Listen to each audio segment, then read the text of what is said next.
Tarek Cherkaoui. He is the manager of the TRT World Research Center.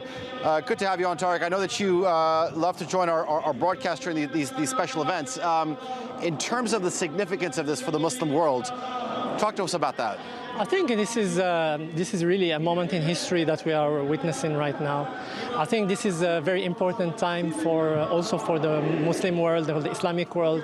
The initial conversion of Hagia Sophia from a mosque to a museum was not very well understood across the Muslim world.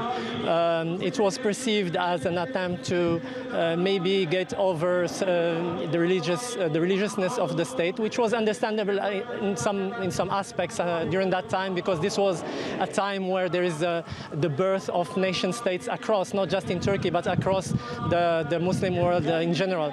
But now the feelings are really good across the Muslim world. I think people are celebrating. I've seen a lot of broadcasts, a lot of activity in social media. A lot of people are congratulating the Turkish nation for this achievement. But do you think that the message that's coming out of the Arab world, whether it's on social media or the various publications that you're following, is it perhaps not the message that the Turkish government wants to give, in the sense that they might be saying, all right, we've actually retaken this as a mosque, but here Turkey actually wants to display the message of coexistence and it being returned to a place of worship. So the messages may not be the same here.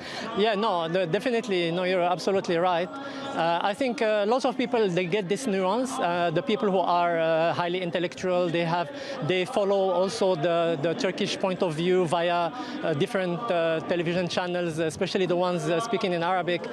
So they get this message that this is not really, over-the-top action. It's just restoration to a previous situation, and this is nothing nothing against the secularism of the state or anything against anybody. It's just like the normal progression of things, and this was an effort from grassroots NGOs here trying for like 20 years to get this change happening, and this happened at the end after a very tedious legal process. So people in the Arab world, the ones who are intellectually aware, following day-to-day matters in Turkey, they understand that. But of course, there will be others who are misinterpreting and seeing in this maybe signs that don't exist, only in their imagination.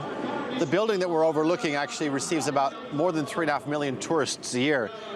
Now that it's been reverted back into a mosque, do you think that we'll likely see more Muslim tourists come and actually for pilgrimage, perhaps? 100%. I think Istanbul already is a very popular destination.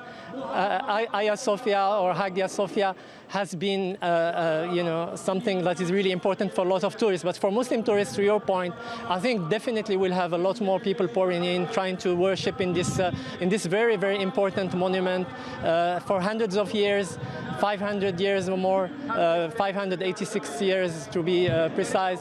This was the epicenter of Turkish Islam. It was important not just for the Arab world, it was important for Central Asian Muslims, for Balkan Muslims, for people in Africa, for South Asian Muslims. This was anybody visiting the center of the Ottoman Empire would come here to this place. This has a very high religious resonance across the Muslim world. So definitely I would see a lot more people coming to visit.